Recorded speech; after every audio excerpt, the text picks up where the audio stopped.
This is something that requires Metro Council approval, but can lighten the financial demand on Nashvillians burdened by this storm.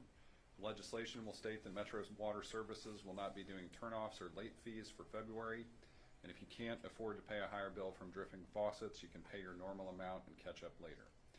Second, I've instructed Metro Finance to reallocate approximately $750,000 of American Rescue Plan Act funds to the Metro Action Commission to expand the Emergency Winter Housing Assistance Program. This will allow us to serve more than 600 households. To qualify, applicants must meet income eligibility requirements, live in Davidson County, and have been impacted by Winter Storm Fern. The Metro Action Commission will be prioritizing getting aid to those who have the greatest need. In the first hour alone, we've received more than 130 applications. I'm pleased to have Metro Action Commission Director Jamika Bice here to talk more about the Eviction and Mortgage Assistance Program. Director Bice.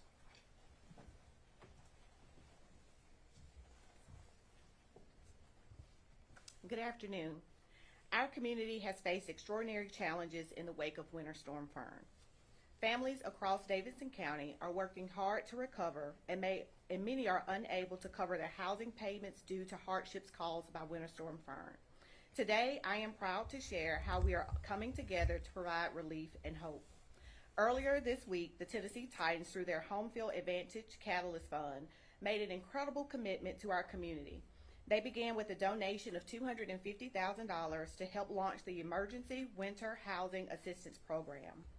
And now, just 2 days later, Mayor Freddie O'Connell announces that Metro government will allocate an additional $750,000 from unspent American Rescue Plan Act ARPA funds for this recovery effort.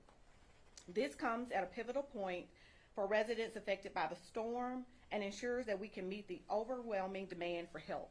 The Emergency Winter Housing Assistance Program officially opened on Thursday, and as mentioned, in the first hour alone, we received more than 130 applications, and on its second day, we are already at 800 applications. This shows just how great the need is. The program will remain open for 1 week, and we encourage eligible residents to apply as soon as possible. To qualify, applicants must live in Davidson County, have been impacted by Winter Storm Fern, and must meet the income eligibility requirements. Full details are on the website at nashville.gov/EWOP.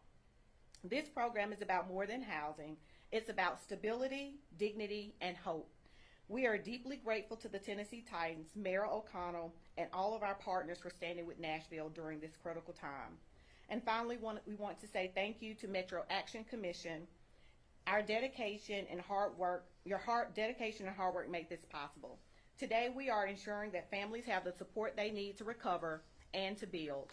To our Board of Commissioners, community partners who are also a part of the city's response to this disaster, and residents of Davidson County, thank you for your unwavering support and commitment to our mission.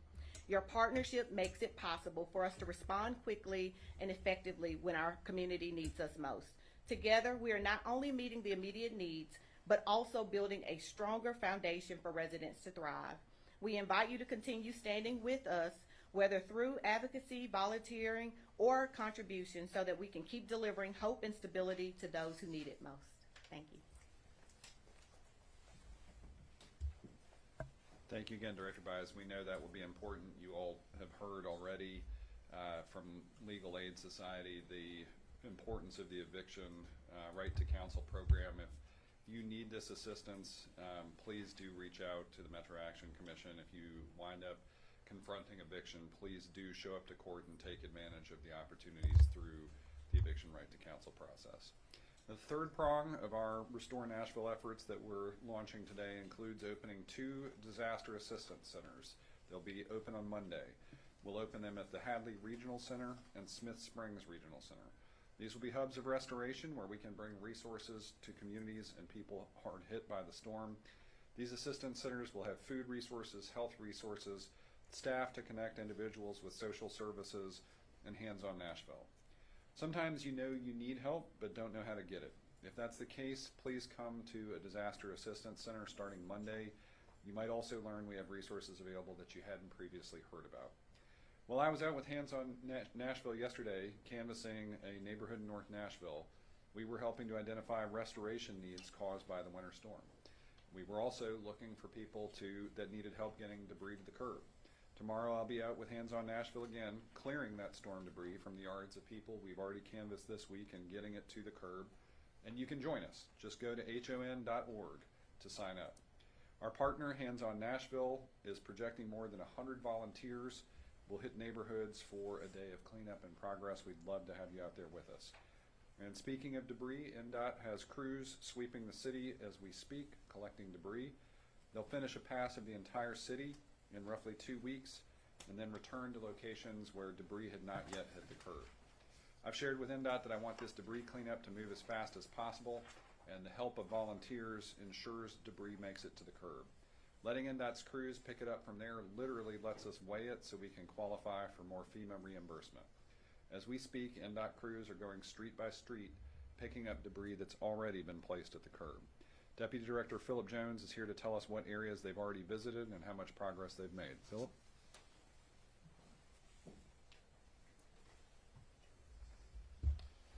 Good afternoon. I'll just share with you a little bit about the heat map here behind me. This has been conducted of 2 damage assessments we've done throughout the county, and this that you're seeing on this map only represents the right-of-way. This is the down trees, the debris and everything that's within the right-of-way. You've got real dense areas that you see a lot brighter, but I've talked about this in the past. There's not much of the county. Every part of this county from corner to corner has been impacted. So you see the lighter areas, there's still maybe a lot of damage. It's just less dense, more rural areas with not as many streets.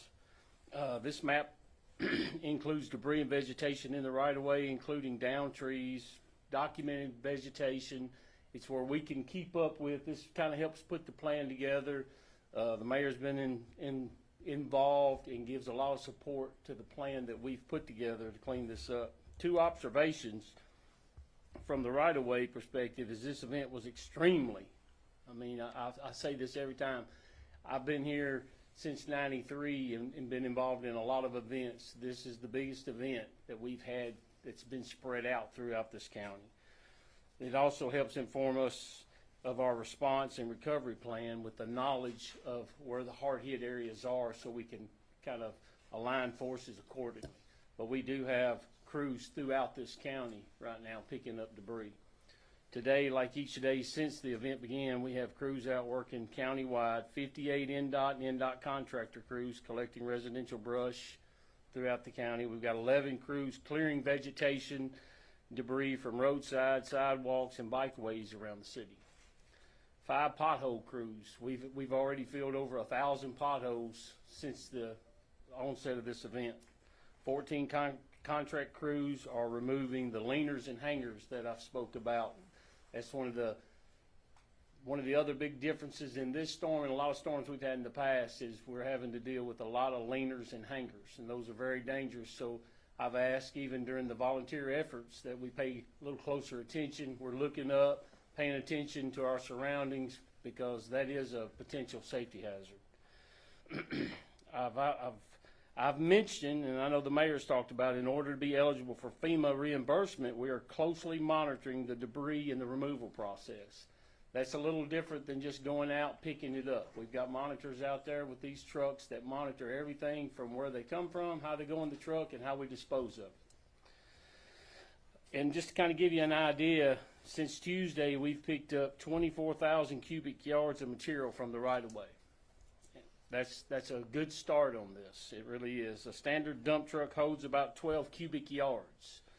So kind of give you a visualization of that, that's 2,000 dump trucks we've already removed out of the right-of-way. And we're going to continue this process. We're working through the weekend. Saturday, Sunday, we'll be clearing out areas. We're trying to get the hard impact areas to give them room to get more debris out. But we have trucks working throughout the county. So if you don't see a truck, we've got one coming. Learn more about our brush collection and special collection at nashville.gov/brush. I'll turn it back over to you, Mayor. Appreciate you, Philip, and thanks again to the NDOT crews who've been out there working around the clock since before the storm began to pre-treat roads, get plowing done, clear those, not just the stuff that's in the roads, but those leaners and hangers, and now clearing debris from yards and curbside. So Restore Nashville is how we work together to restore what was lost and strengthen the fibers that hold us together as a community. For Davidson County residents who need disaster relief, please tell us what you need so we can get you help. You can tell us in a few ways. Call the free confidential hotline at 211, fill out the needs tracker that we've got set up through our voluntary organizations active in disaster, NashvilleResponds.org. And then, of course, starting Monday, please visit one of our disaster assistance centers. The warming centers at Bellevue Community Center and Madison Community Center remain open 24/7, offering overnight accommodation and meals. We are starting to, as we've gotten down to just a few hundred outages, consolidate those. We're making sure there's always capacity until all lights are back on. We are planning the wind down of Madison. The Office of Emergency Management expects to close that center on Saturday. The one at Southeast Regional Community Center closed operations yesterday, but we will keep Bellevue open until all the lights are on. Again, if you want to support the recovery effort, please volunteer with Hands on Nashville. Find opportunities at HON.org. The Winter Storm Recovery Fund remains open and accepting donations and continues to process requests for assistance. You can get there via the home pages of the United Way of Greater Nashville and the Community Foundation of Middle Tennessee. And any Nashvilleian who needs assistance can call 211 or visit NashvilleResponds.org. The impact of this storm has called for a massive response, and that's what Restore Nashville will be. With that, Alex will help us facilitate any questions you have. Alex? Thank you, and we also have Director Chief Will Swan here, who can help as well. Austin, you want to start today? Sure. I heard from a colleague in the state outset yesterday you were meeting with the speaker regarding NES about what I don't know. So I just wanted to ask how that meeting went and how you would characterize your ongoing conversations with folks at the state level about NES's operations and leadership. I know that's something you talked about earlier this week and last, but Yeah. just wanted to get a finger on the pulse. Austin, thanks. Yeah, I have a regular series of conversations with the speaker, with the governor, with lots of state leaders. I've talked specifically many times throughout this crisis to TEMA Director Patrick Sheehan. Our staff maintains connections to staff and leadership, and in both chambers of the General Assembly, we have regular meetings with the Davidson County delegation in the General Assembly, and then of course Darren Jernigan not only helps us track bills, but again stays in very close contact with his former colleagues. Meeting with the speaker yesterday, yes, we did touch on NES. He did advise. He's got a caption bill out there looking at utilities. It seems like this is the start of a conversation. I think the state, like us, is interested in accountability in this moment, and I think we're in agreement that all options are on the table right now as we examine how NES performed during this, and so that was the nature of that conversation. I guess, yeah. Yeah, sure. I just want to clarify if you can or cannot fire the NES board. I cannot. We do not have the legal authority. What we have explored here is the Metro Council has the ability with a 30-0 vote to remove any individual board member. I certainly always have the opportunity to make public calls on people, but we always like to understand our legal options. I cannot do that. I cannot fire the CEO. Steve? What was the last you heard of Governor Lee's expedited disaster declaration, and what would those funds go if and when we get them? The initial one, and I'll look to Director Chief Swan to maybe join us for some clarification here. I think the initial one was very limited in the funding it sought. It was approved. I have not seen, Director Chief Swan, if that secondary request has gone up yet. I don't know if you want to come add any clarification. You can do it from there if you like.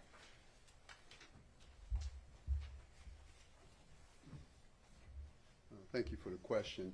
Yeah, just as the mayor stated, at this point we're just in a holding state. We met with some FEMA representatives this morning just to talk about debris pickup, and which has already been approved.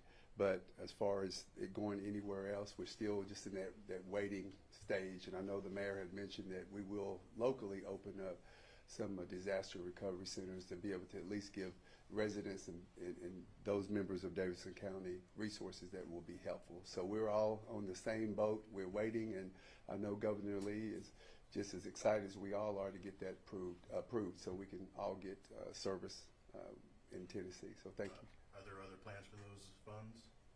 Are there other plans for those funds? Well, the approved already. I guess the 28th, the one from the 28th, is that the first or second? Yeah, that was, I think that was 3.75 million. It was some. I don't have the exact number, but again, I think at this point, we've all maxed out all of that was asked for, what was given. So I'm sure, not to speak for the governor and I can speak for the mayor, we all are in this boat together, and we just want to try to get the relief as quick as possible. And we're leaning on our federal assistance and our president to assist in that. So thank you. Steve, I'll just add to that was 3.75 or roughly right around there for the whole state as well, but not something that directs assistance to individuals. So that would be what we're still waiting on. Yeah, Stacy? Mr. Mayor, has your office extended its contract with BHA Strategy, specifically with Blake Harris, to either lobby or do crisis communication for the mayor's office between NES, the governor, or the legislature? We did have that contract. It has been extended. It's a general purpose scenario. We know that Blake primarily was. We initiated a contract. We have a contract with Butler Snow focused primarily on the General Assembly. Blake's contract allows him to liaise with the executive branch. We know obviously the governor's office has also had an interest in making sure NES performs well, and so we've had Blake engaged in those conversations. We also know that NES has a contract with Finn Partners to do communications. We've heard that they've subcontracted out crisis communications.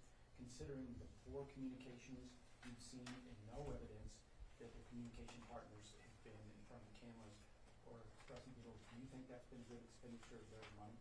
Hard for me to evaluate just because I don't know anything about the details of that. I'm going based on what we've seen, which, as you note, I think has been insufficient.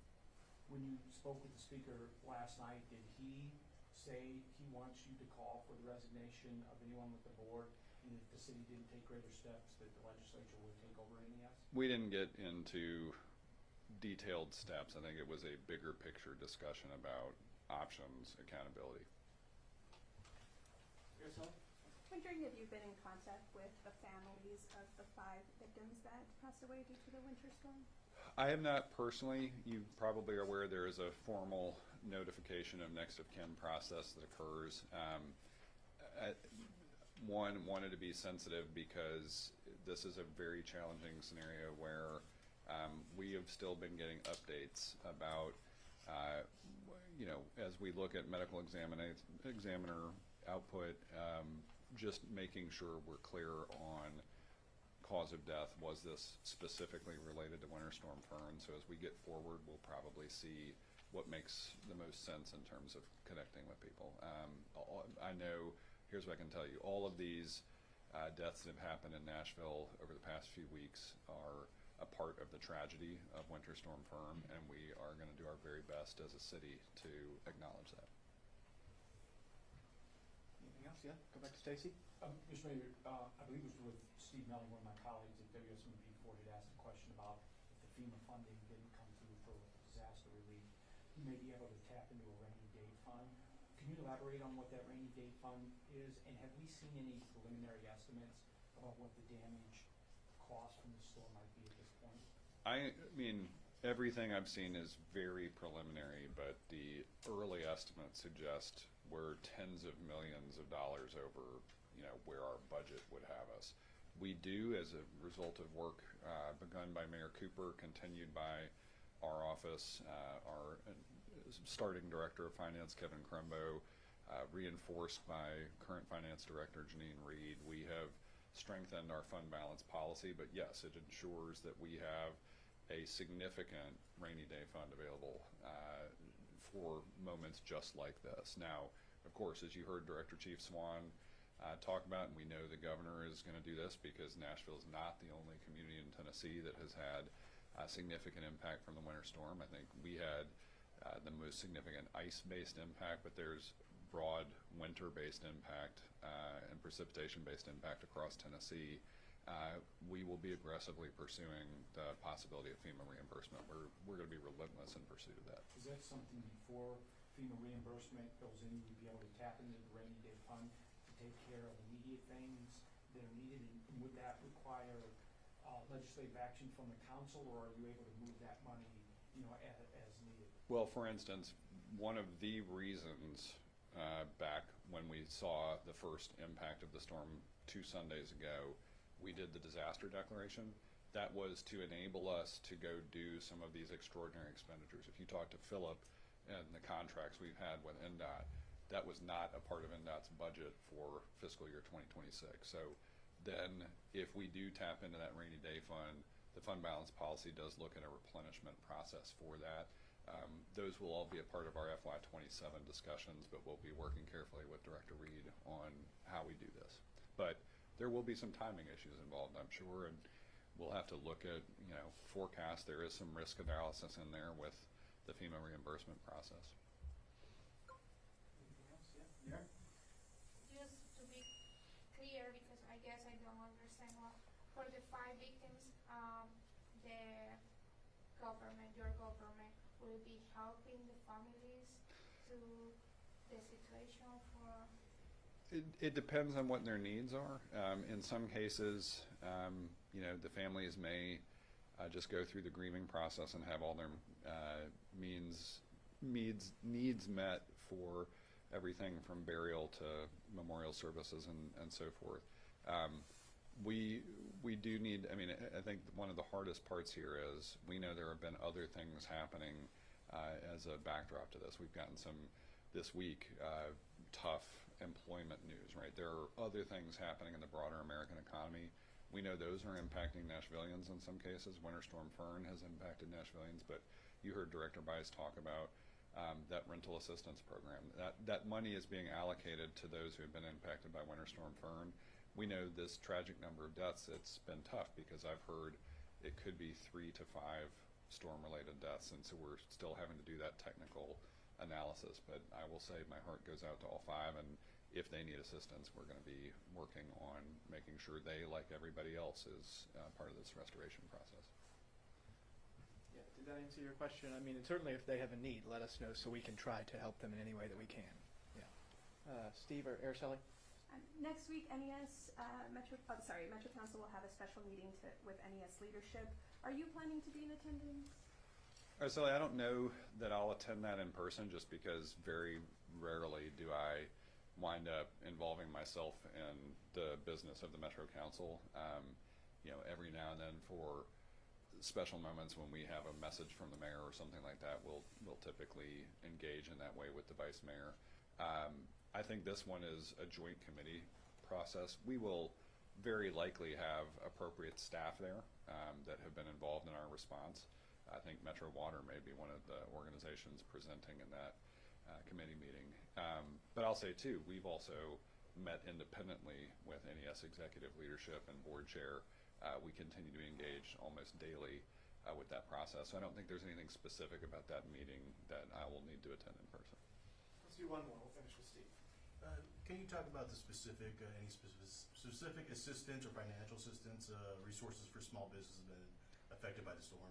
We've been evaluating that. Some of that very likely comes through the FEMA process. Very often the Small Business Administration comes in disasters like that. We have had our Office of Economic and Community Development doing some analysis of what is possible. It is not a complete program yet, but we'll hopefully, as we continue development of the Restore Nashville process, we'll have some guidance for small business there. All right, thanks all.